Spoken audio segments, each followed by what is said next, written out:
If you are in a position of leadership, how are you using it to serve others?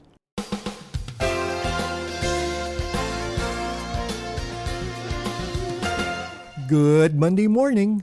Welcome to episode 1, season 2 of our podcast. I'm Arnie Manzano, and I hope our time together inspires you to live more of the discipled life. Thanks for tuning in, where you'll get to listen to the full episode. Today's guest is a young brilliant leader whom I had a chance to travel Israel with back in 2013. He is really competent in what he does and puts his heart on the works of his hands. He describes himself as a work in progress husband and father. He is currently the general manager of Dole Philippines Incorporated and an emergent investor. Here's my time with Mr. Banjo Castillo. Hi, good morning. Good morning, Pastor Arnie. Morning to How are everyone. you? How are you doing? Good. I guess good considering we've been cooped up in the Philippines for more than 9 to 10 months already. Um, Family's healthy.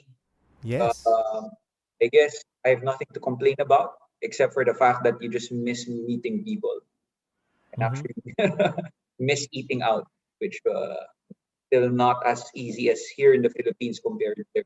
I invited you this morning to share with us your leadership journey and also how you are using your leadership position as a way to serve others. I guess growing up, I've always naturally done leadership. Even when we played, my parents used to say I always used to be the one, leading what we will play, Mm. inventing the stories that we will think about for the play, how when we play, and maybe because I was also the first of my siblings, but also the first of my cousins, I was also naturally leading them in a Mm-hmm. lot of things because I was the oldest. When I started my leadership journey, it was there was always a natural competitive streak. So Mm-hmm. in my parents, especially my mom, always taught me that if you're gonna do something, you better try the best that you can and try to be the best at it as you can. I mean, she never allowed mediocrity in Mm-hmm. a lot of things.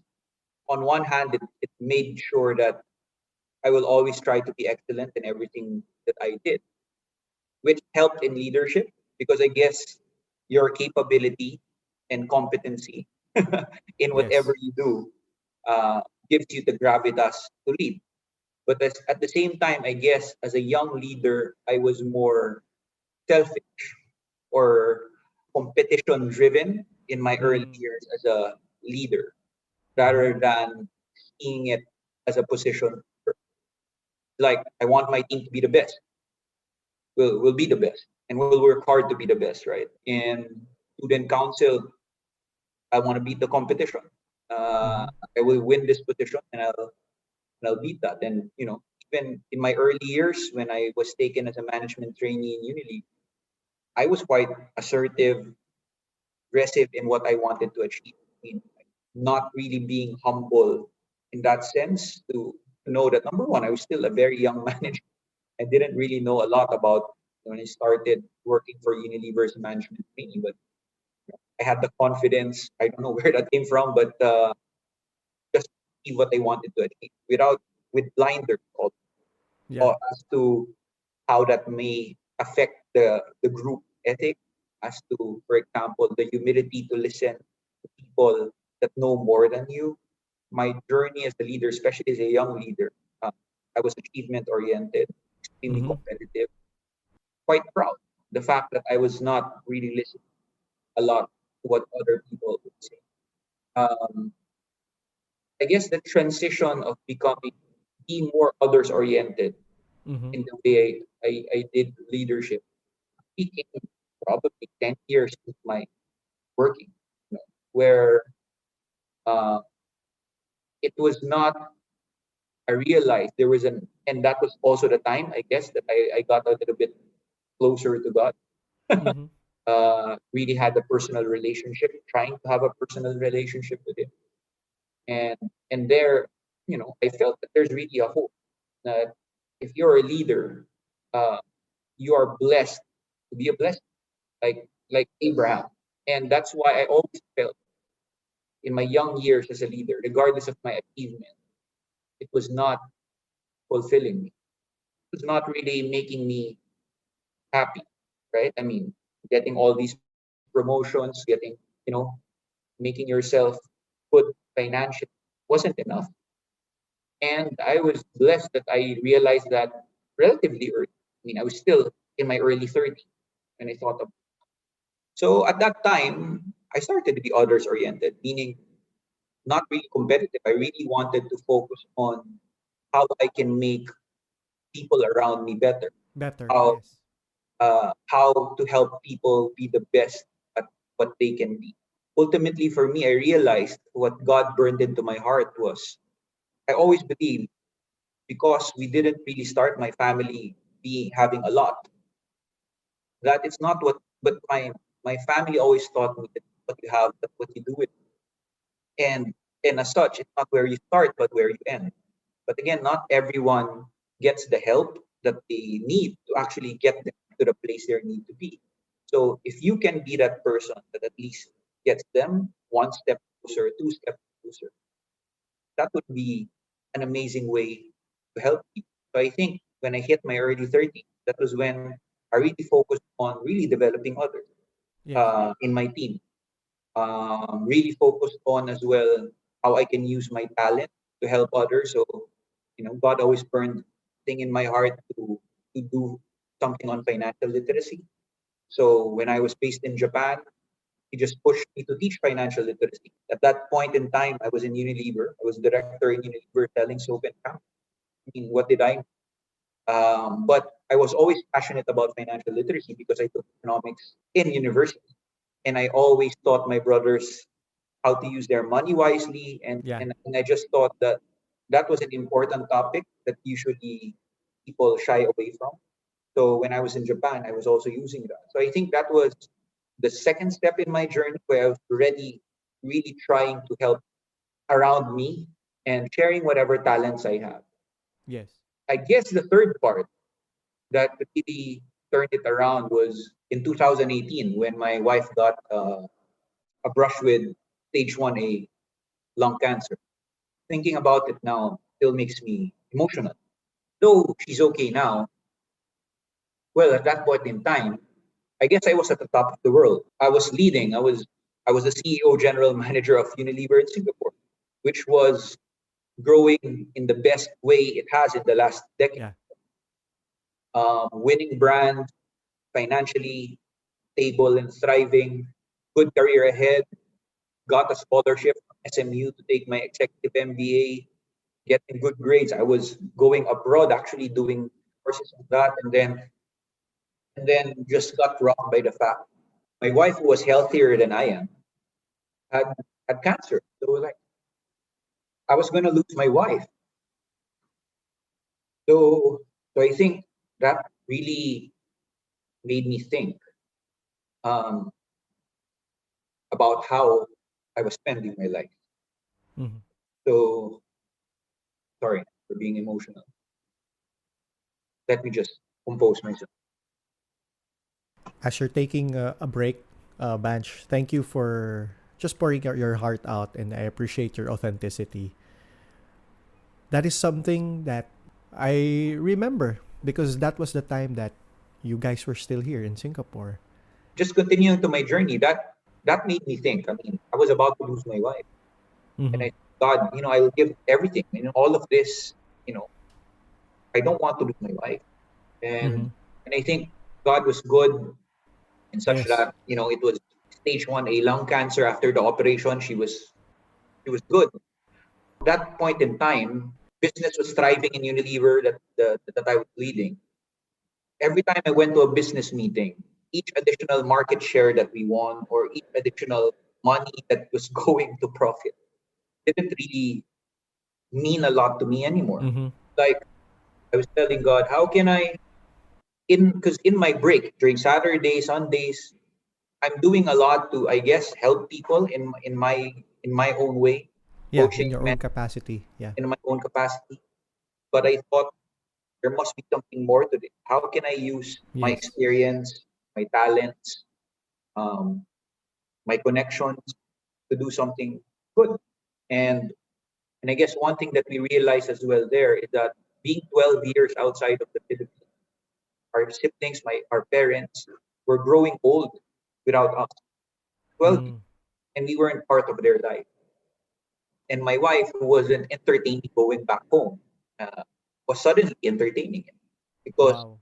in that hospital where you were about to die, and we were this was all happening without most of our immediate family, and it could have Mm. happened to any of our family. We also would, right? So she was very open to going back, and for me, it was like I was always open to go back home because I always wanted back one day. Mm-hmm. But of course, my wife said, "Why would you do that? We're in Singapore. It's a nice country. We just came from Japan. I mean, our kids grow up in this environment." And I couldn't argue. What really happened there, I was really praying to God. How can I spend my 8, 9, 10 hours a week Yes.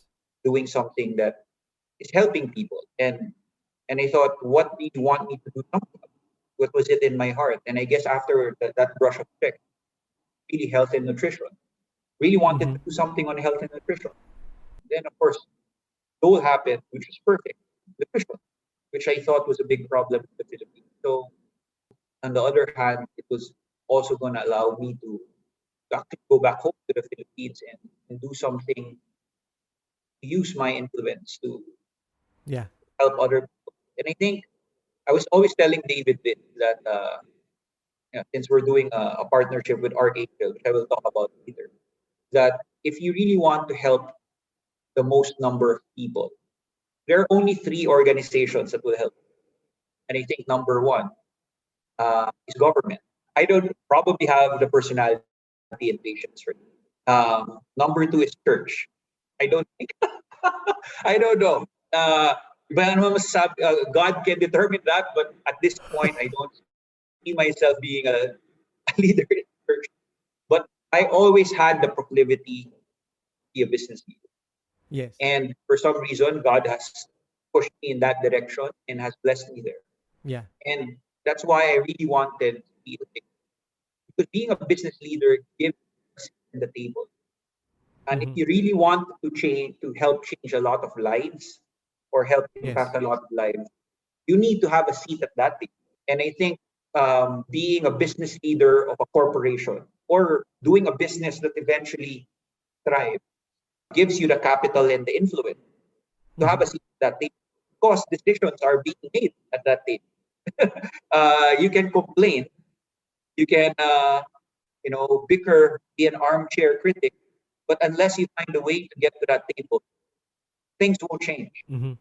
So in that way, I'm also a realist, right? I mean, I don't want to spend my time bickering, complaining.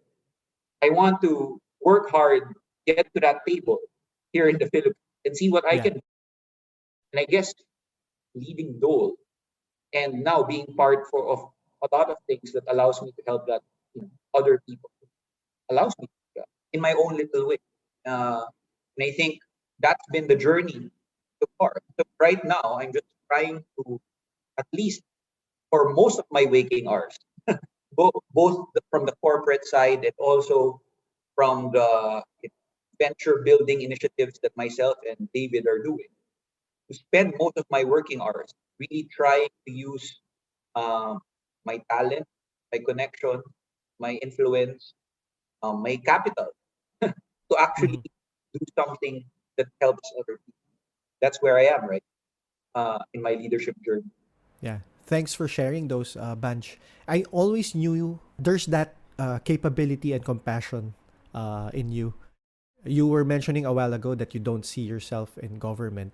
Well, I do see it. But that's the thing. Some people think that the only way to serve the masses is in those capabilities, either in government or in church.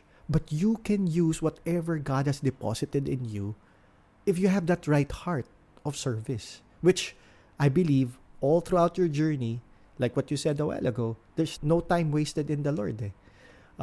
Even in your younger years and now where you are, God has been using that because He has deposited that right heart in you, that heart really to serve and not to lord it over. Like what he said, right? What Jesus said in the Gospels. Hmm. Yeah. If you could tell us more about Archangel. Archangel. So I guess David Bonifacio and I just met each other actually a little over a year ago.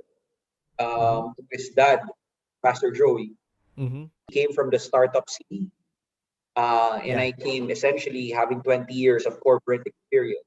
We had the same passion to solve the big problem. Yes. We were, I guess, cocky enough to think that we can try. At least, diba? It Yeah. demands a bit of cockiness to think that you can try to solve it. And I guess it can be both a gift and a curse. So I guess both of us have that source of patience that, I mean, with so much talent, resource in the Philippines, why is anyone trying to help? Right? Mm-hmm. Problems like liquidity, problems like livelihood, problems like learning, especially during the pandemic that has resulted in one third self-professed hungry Yeah. in the Philippines, 45% unemployment. Still, no one seems to have the urgency to solve it. And I Mm-hmm. think David and I got talking. Why don't we try to solve it by Yeah. using capital, our knowledge, our know-how, our influence to Yes. tackle urgent, urgent, important problems in the Philippines? And we're not, to be honest, it's not. Number one, of course, we want to help, but we are not NGOs. We want this to be a thriving business. Yes. Only in a thriving business continue to help more, Mm-hmm. right? So we said, okay, how do we do that? So David had the idea, why don't we do an investment fund that invests in startups, in entrepreneurs that have great ideas to solve Yeah. the biggest problem that urgently need to get solved. And I guess Archangel is a bit different from other venture funds. That is because we don't want first want to solve problems that are urgent. Mm-hmm. Uh, needs to be solved in the next 12, 18 months. Otherwise, something will happen, right? I mean, more people will get hungry. Mm-hmm. Lives will be even more in a worse position. And then we also want to invest in really early days startup because again, a lot of people want to invest when people have already their companies relatively okay, but no one wants to help and give a hand to someone, capital to someone that has only a bit of a granular idea. And that's why Philippines, even up to now, doesn't have a unicorn. Vietnam, Indonesia, Singapore, they all have their unicorn. I mean, Philippines, Yeah. a social media capital of the world, a lot of cell phones, internet connectivity everywhere. No unicorn. And I think we called it emergent investing, mainly because it needs to be urgent, needs to be really helping people at early stage. And then we want it to not just give long-term returns and profit, but also give social return. Yeah. And social returns measured in lives positively impacted. That's our case. Yes. That's the passion that has led for me and David to establish the company September 2020. We are now having two startups that are already operational. Access that tackles it's an alternative financial community that Mm-hmm. allows Filipinos have only about 6% of Filipinos have access to any sort of financial like Wow. uh, like an insurance or a mutual fund or access to liquidity. Bridge access allows them to do that. Wow. The second one is a startup that tackles livelihood. Mm-hmm. Essentially, with so many people losing work, most of the jobs being in the gig economy, how do you help people then transition as jobs are being redefined? Yeah. How do you redefine the worker too, right? Correct. And how do you use technology? That's it. And as you can see with two startups that we have now, really want to tackle the big problem. Yes. I personally believe that if you were given a lot in life by God, to whom much is given, much is expected in return. Yeah. And Much is required. you cannot spend your time tackling ants if you were given a bazooka by God. Mm. You need to look for the biggest 500-pound gorilla in the room and at least take a shot. And that's That's what true. Archangel wants us to do. We don't want to solve small problems. We want to solve big problems because that will unlock the most value, help the most people, and build the most sustainable business. Yeah. These are the questions, the problems that people shy away. So I guess that's where it is. Very early days, but so far encouraging. Both startups are getting a lot of interest, and hopefully, God willing, we're able to really increase exponentially the lives positively impacted year on year. Yes. I like that, bro. Bro, I think it's not just the cockiness that you have, but it's really the courage and the confidence that comes from the Lord.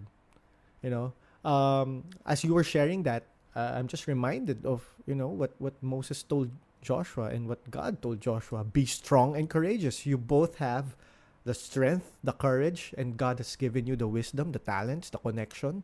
So might as well use it for good and use it for God's glory. And that's what you're doing. Yeah, I mean, we'll at least try. Die Yeah. trying. that's Yes. that's that. that's what we at least promised ourselves, right? I mean, it's Mm-hmm. so yeah, early days, but really exciting. I mean, it's Yes. As we're winding down our time together, I have this set of questions like I call a speed round. So sure. just spur of the moment, first answer that comes to your mind. Okay. One song on your current playlist. 41 by Dave Matthews Band Okay. One new thing that you've learned in this season. this season. Skill or, sport. Well, actually, starting startups. I've never done that. Wow. Okay. Venture building and starting startups. I Because of this partnership with David, I've done it. Mm-hmm. How do you start your day? So normally I wake up at 5:30. Really early. I'm an early riser, and I start the day doing my quiet time with God, and then after that, some breathing exercises to just get me centered, and then think about what are like 3 or 4 things that I want to get accomplished within the day. And after that, do a 45-minute exercise. So by the time it hits 7 o'clock, when my children and my wife wake up, I've already kind of prepped for my. Great. One lesson that you've learned that you want to share with our listeners today. Mm. Well, a recent lesson: when when God tells you to go, even if you don't understand, you just go, even if it's scary. And I guess that has happened in small ways for me, but I guess in the last couple of years, moving to the Philippines, taking this job back, leaving my company for 18 years. I mean, this recent initiative as well with Noche Buena, where God just whispered, "Why don't you do something for Noche Buena?" And so many people are hungry. I don't know what to do. It's already September, so that resulted in us actually raising 23 million pesos together with other companies, feeding close to 500,000 Filipinos in a span of just doing it in 4 weeks. I guess you really won't know what God intends for you to do until you just go, even if you still don't understand how to get there. Yeah. Even if there's a lot of unclarity and you're scared, realize through experience that coming, at the end of that, you'll just say, I'm glad I did it. Otherwise, I wouldn't have seen Yes. it and I might have missed it. Thanks for sharing that. Thank you much, Pastor Arnie. I mean, allowing me to share. I really commend Banjo for what he is doing and how he is using his leadership influence to serve and enrich the lives of others. The Apostle Paul writes, "Don't be selfish. Don't try to impress others. Be humble, thinking of others as better than yourselves. Don't look out only for your own interests, but take an interest in others too." This is found in Philippians chapter 2 verses 3 and 4. And I would say this: a leader who cares uses what he is entitled with to serve the people he is called to lead. I hope you found this episode helpful and inspiring. Follow Good Monday Morning on Facebook for daily inspirational content. Subscribe on podcasts for our full episodes. That's it for today. Have a good Monday morning and a blessed rest of the week.